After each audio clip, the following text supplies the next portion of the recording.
മതമല്ല ഹിന്ദു മതം എന്ന് മനസ്സിലാക്കാൻ ഇന്ത്യക്കാർക്ക് സാധിക്കുമെന്നാണ് ഞാൻ സൂചിപ്പിക്കുന്നത്. ഇപ്പോൾ നമ്മൾ കേട്ട ചില വിവരങ്ങളും അറിവുകളും അനുസരിച്ച്, നമുക്ക് കിട്ടിയ അറിവുകൾ അനുസരിച്ച്, മുസ്ലിം അല്ലാത്തതിന്റെ പേരിൽ നീ മുസ്ലിം അല്ല എന്ന് ഉറപ്പുവരുത്തി മുസ്ലിം അല്ലാത്തവരെ നോക്കി കൊന്നു എന്നാണ് നമുക്ക് പലരിൽ നിന്നും കിട്ടിയിട്ടുള്ള വിവരങ്ങൾ. എന്നാൽ ഈ നടത്തിയ കാട്ടാളത്വം യഥാർത്ഥത്തിൽ ഇസ്ലാമിന് വേണ്ടിയാണോ? ഒരിക്കലുമല്ല. കാരണം പരിശുദ്ധ മതം ഭീകരതയ്ക്ക് ഒരിക്കലും കൂട്ടുനിന്നിട്ടില്ല. വിശുദ്ധ ഖുർആനിലെ സൂറത്തുൽ മാഇദയിലെ ഒരായത്ത് സൂക്തം ഓതിക്കൊണ്ടാണ് ഞാനത് സംസാരം ആരംഭിച്ചത്. മിൻ അജ്ലി ദാലിക കതബനാ അലാ ബനി ഇസ്രായീൽ. ഇസ്രായേലിയർ വംശജരിലൂടെ അവർക്ക് അല്ലാഹു സുബ്ഹാനഹു വ തആല നൽകിയ സന്ദേശം, അഥവാ മനുഷ്യർക്ക് നൽകിയ ഏറ്റവും പ്രധാനപ്പെട്ട ഒരു സന്ദേശം, അന്നഹു മൻ ഖതല നഫ്സൻ ബിഗൈരി നഫ്സിൻ ഔ ഫസാദിൻ ഫിൽ അർളി ഫകഅന്നമാ ഖതല അന്നാസ ജമീഅ. നിരപരാധികളിൽപ്പെട്ട ഒരാളെ കൊന്നാൽ അവർ മനുഷ്യ സമൂഹത്തെ ആകമാനം കൊന്നവരെ പോലെയാണ്. വിനോദസഞ്ചാരികളായിട്ട് കാശ്മീരിലെത്തിയ, പഞ്ചാബിലെത്തിയ ഈ വിനോദസഞ്ചാരികളുടെ അവസ്ഥ നോക്കൂ നിങ്ങൾ. പഹൽഗാമിനെ അവർ തെരഞ്ഞെടുത്തത് അവിടുത്തെ പ്രകൃതി സൗന്ദര്യം ആസ്വദിക്കുന്നതിന് വേണ്ടിയാണ്.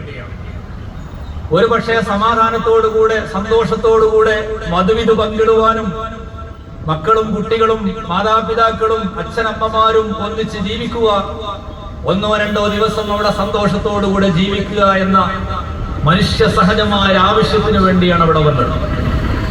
വന്നവരിൽ 27 പേർ കൊല്ലപ്പെട്ടു എന്നതാണ് ഇപ്പോൾ നമുക്ക് കിട്ടിയ വിവരം. അതിൽ തന്നെ യഥാർത്ഥത്തിൽ നമുക്ക് കിട്ടിയ ചില വിവരങ്ങൾ അനുസരിച്ച് അത് ശരിയല്ല എന്ന് പറയാതിരിക്കാൻ നിവൃത്തിയില്ല. കാരണം മുസ്ലിമാണോ എന്ന് ചോദിച്ചു കൊന്നു എന്നതാണ് പറഞ്ഞത്. മുസ്ലിമാണോ എന്ന് ചോദിച്ചു കൊന്നു എന്ന് പറഞ്ഞപ്പോൾ യഥാർത്ഥത്തിൽ അവിടെ ഏറെ വേദനിച്ചവര് ഈ രാജ്യത്ത് ജീവിക്കുന്ന മുസ്ലിങ്ങളാണ്, ലോകത്ത് ജീവിച്ചുകൊണ്ടിരിക്കുന്ന മുസ്ലിങ്ങളാണ്.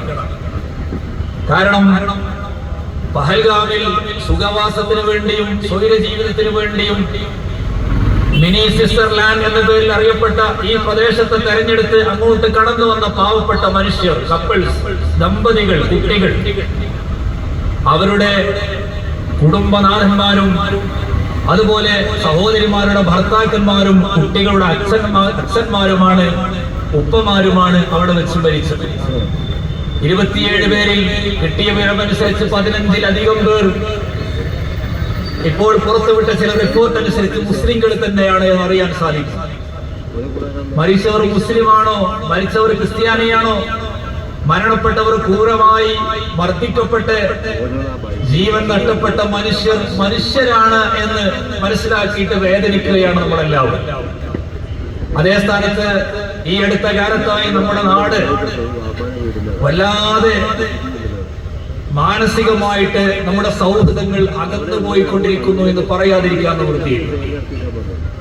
കാരണം ഒരു ചെറിയ കാട് നടക്കുമ്പോഴേക്കും ഒരു ഭീകരാക്രമണത്തിന്റെ, ഒരു ക്രൂരമായ പ്രവർത്തനത്തിന്റെ എന്തെങ്കിലും ഒരു റിപ്പോർട്ട് അത് കാടായിട്ട് റിപ്പോർട്ടായിട്ട് വരുമ്പോഴേക്കും അതിന്റെ താഴെ വരുന്ന ചില കമന്റുകൾ ശ്രദ്ധിച്ചാൽ മതി. ഈ കമന്റുകളിൽ നിറഞ്ഞാടുന്നത് യഥാർത്ഥത്തിൽ ഇന്ത്യ എന്ന ഒരുമയുടെ ആശയത്തെ തകർക്കാൻ വേണ്ടി തക്കം പാർത്ത് കഴിയുന്നവരാണ് എന്ന് പറയാതിരിക്കാൻ നിവൃത്തിയില്ല. മരിച്ചവർ മുസ്ലിങ്ങളല്ല എന്നതിന്റെ പേരിൽ ഒരു മുസ്ലിമിനും ആശ്വസിക്കാൻ വകയില്ല. മരിച്ചവർ മുസ്ലിമാണ് എന്നതിന്റെ പേരിൽ ഒരു അമുസ്ലിമിനും, ഇന്ത്യക്കാരനായ ഒരു അമുസ്ലിമും ആശ്വസിക്കുകയുമില്ല.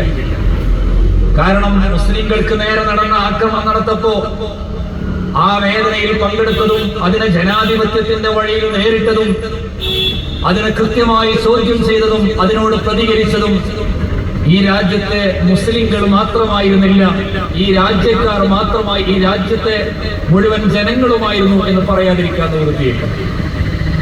നമുക്കറിയാമല്ലോ, 992 ബാബരി മസ്ജിദ് തകർക്കപ്പെട്ടു. മസ്ജിദ് എന്ന് പറയുമ്പോൾ അത് മുസ്ലിങ്ങളുടെ ഒരു ആരാധനാലയമാണ്. അള്ളാഹുവിന് വേണ്ടി സുജൂദ് ചെയ്യാൻ വേണ്ടി പണിതിട്ടുള്ള കേന്ദ്രമാണ്, കെട്ടിടമാണ്, വിശുദ്ധ കെട്ടിടമാണ് പള്ളി എന്ന് പറയുന്നത്.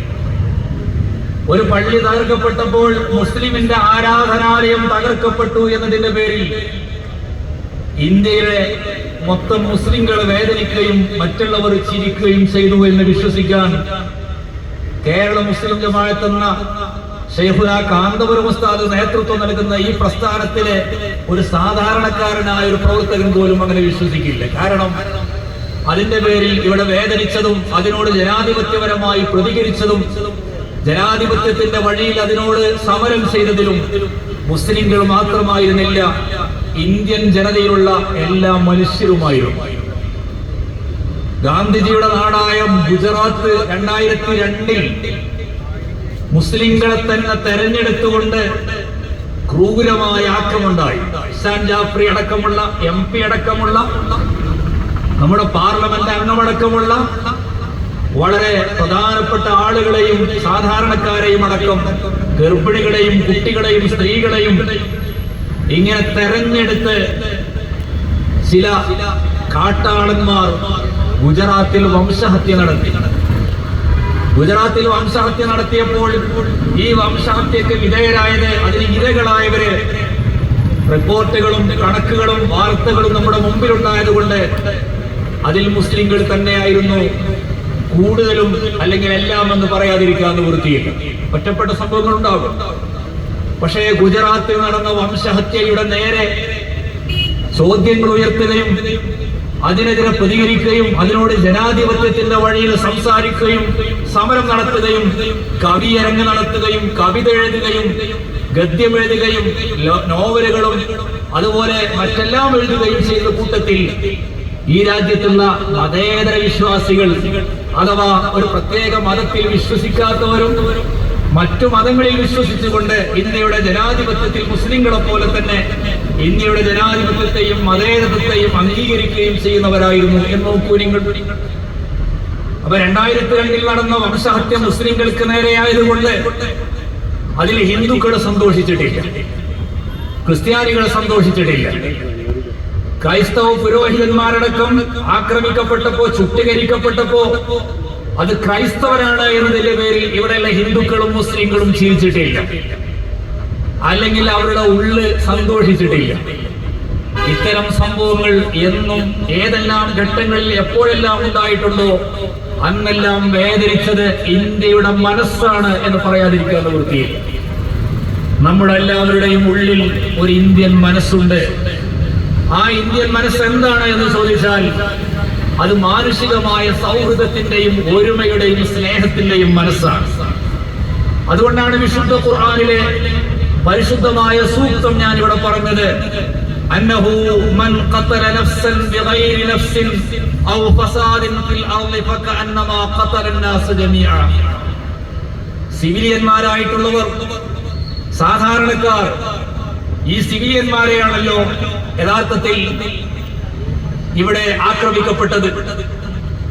സുഖവാസത്തിന് വേണ്ടിയും സ്വൈരജീവിതത്തിന് വേണ്ടിയും തെരഞ്ഞെടുത്ത് അവിടെ എത്തിപ്പെട്ട നിരപരാധികളായിട്ടുള്ളവർ, അവരെയായിരുന്നു തെരഞ്ഞു പിടിച്ച് ആക്രമിച്ചത്. അങ്ങനെ ആക്രമിച്ച, അതിൽ മരിച്ചു വീണ എത്രയോ പാവപ്പെട്ട മനുഷ്യർ, അവർക്ക് ഒരു അസഹിഷ്ണുതയുടെ രാഷ്ട്രീയമുണ്ടോ? ഒരു ഇന്ത്യാവിരുദ്ധമായ ആശയം അവരുടെ മനസ്സിലുണ്ടോ? ഒരു ഇന്ത്യാവിരുദ്ധമായ കാഴ്ചപ്പാടുകളാണോ അവർക്കുള്ളത്? അപ്പോൾ ഒരിക്കലും അവിടെ ആക്രമിച്ചത്, അവിടെ കാട്ടാളത്വം നടത്തിയവർ യഥാർത്ഥത്തിൽ അവരുടെ ലക്ഷ്യം യഥാർത്ഥത്തിൽ ഇസ്ലാമിന് വേണ്ടി എന്ന് നമ്മൾ ആരും വിചാരിക്കരുത്. ഒരാളും വിചാരിക്കരുത് എന്ന് വളരെ വളരെ വളരെ പ്രാർത്ഥനാപൂർവം, വളരെ വിനയപൂർവം പറയാനാണ് ഈ ഘട്ടത്തിൽ നമ്മൾ സമയം കണ്ടെത്തുന്നത്. കാരണം അവരുടെ അടയാളങ്ങൾ വെച്ചോ, ഏതോ കസൂരി, ഏതോ സൈഫ്, ഇവരൊക്കെ പ്രത്യേകമായിട്ടുള്ള ഈ നമുക്ക് വിവരങ്ങളൊക്കെ കിട്ടാൻ പോകുന്നേ ഉള്ളൂ. യഥാർത്ഥത്തിൽ അവരാണോ ഇസ്ലാമിനെ പ്രതിനിധീകരിക്കുന്നത്? ഒരിക്കലുമല്ല. ഈ ഘട്ടത്തിൽ നമ്മളേറെ സന്തോഷിക്കുന്നത് ഇന്ത്യ എന്ന ഈ ഒരുമയുടെ ആശയത്തിന്റെ പേരിൽ നമ്മളേറെ അഭിമാനിക്കുന്നത് നമ്മുടെ കേരളക്കാരനായ കൊച്ചിയിലെ രാമചന്ദ്രന്റെ പ്രിയപ്പെട്ട മകൾ ആരതിയുടെ വാക്കുകളിലാണ് അല്പമെങ്കിലും നമ്മുടെ മുറിവുകൾ ഉണങ്ങുന്നത് എന്ന് പറയാതിരിക്കാൻ നിർക്കുകയില്ല.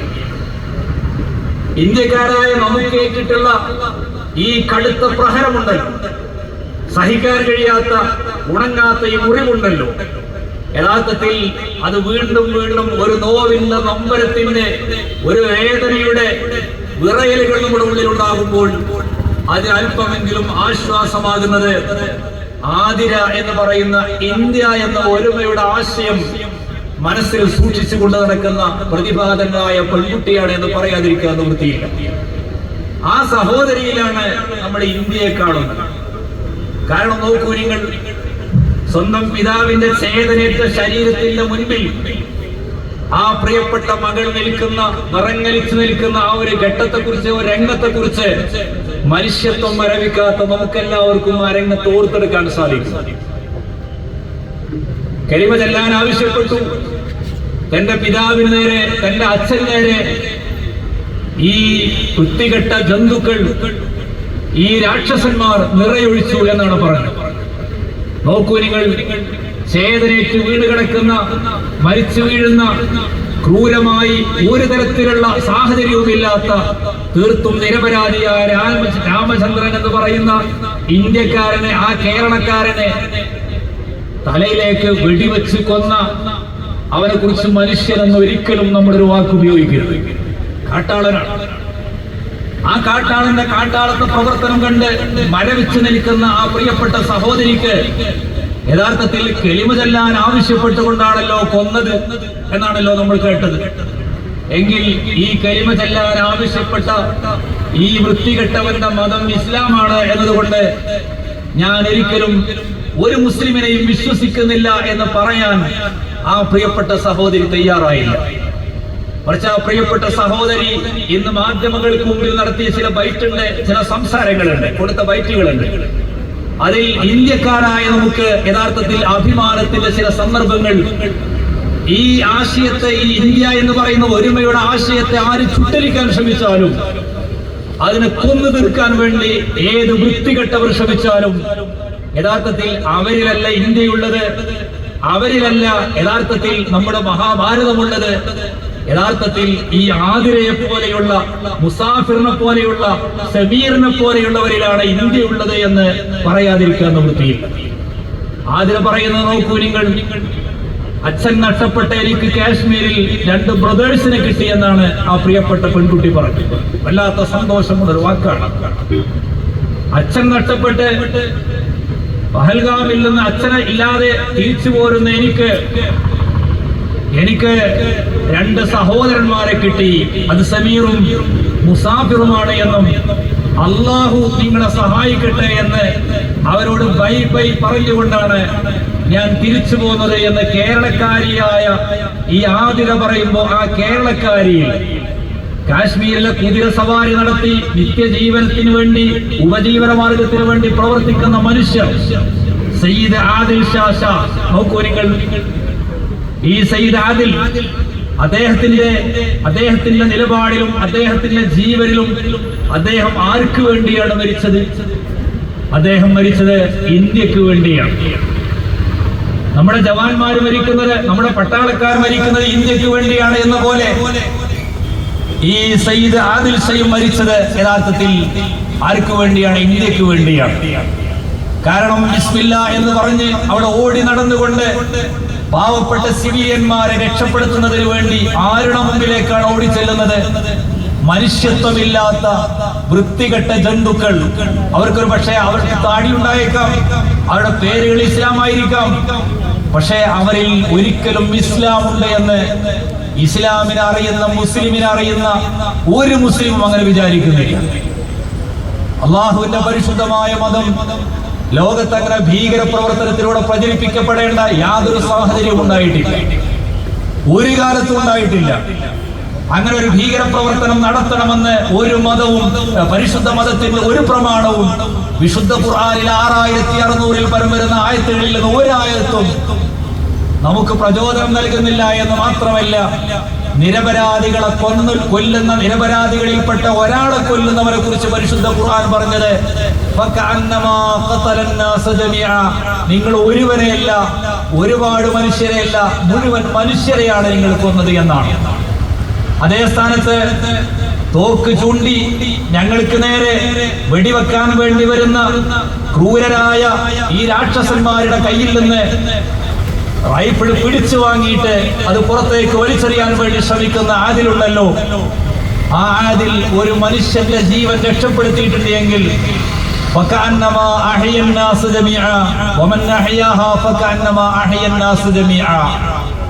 ഇവിടെ നിന്നാണ് നമുക്ക് ജനാധിപത്യത്തിന്റെയും മതേതരത്തിന്റെയും രാഷ്ട്രീയം രൂപപ്പെടേണ്ടത്. ഇവിടെ നിന്നാണ് നമുക്ക് മതത്തിന്റെ സൗഹൃദം രൂപപ്പെടേണ്ടത്. ഇവിടെ നിന്നാണ് നമുക്ക് ഇന്ത്യ എന്ന് പറയുന്ന ഒരുമയുടെ ആശയം രൂപപ്പെടുന്നത്. പ്രിയപ്പെട്ട സഹോദരന്മാരെ, സുഹൃത്തുക്കളെ, എനിക്ക് പ്രതീക്ഷ നൽകുന്നത്, ഇപ്പോൾ സംസാരിക്കുമ്പോൾ എന്റെ മനസ്സിൽ പ്രതീക്ഷ തോന്നുന്നത് ഞാൻ നേരത്തെ സൂചിപ്പിച്ച ആദിരുടെ വാക്കുകളാണ്. അതുപോലെ നോക്കൂ നിങ്ങൾ, വല്ലാതെ നമുക്ക് ഉണങ്ങാത്ത മുറിവുകൾ തീർത്ത പല കാഴ്ചകൾ നമ്മൾ കാണേണ്ടി വന്നു. മധുവിധ് പങ്കിട്ട് ഊതി തീരുന്നതിന് മുൻപ് ചേതനേറ്റ ഭർത്താവിന്റെ ശരീരത്തിന് മുൻപിൽ, ആ ഡെഡ് ബോഡിക്ക് മുന്നിൽ അതിനോട് ചാരത്തിരുന്നുകൊണ്ട് നൊമ്പുന്ന വല്ലാതെ വിതുമ്പി കരയുന്ന ഒരു സഹോദരിയുടെ ചിത്രമാണ് ഇന്ന് ഇന്ത്യക്കാരായ നമ്മൾ ഓരോരുത്തരുടെയും മനസ്സിൽ വലിയ വലിയ മുറിവുകൾ ഉണ്ടാക്കുന്നത്.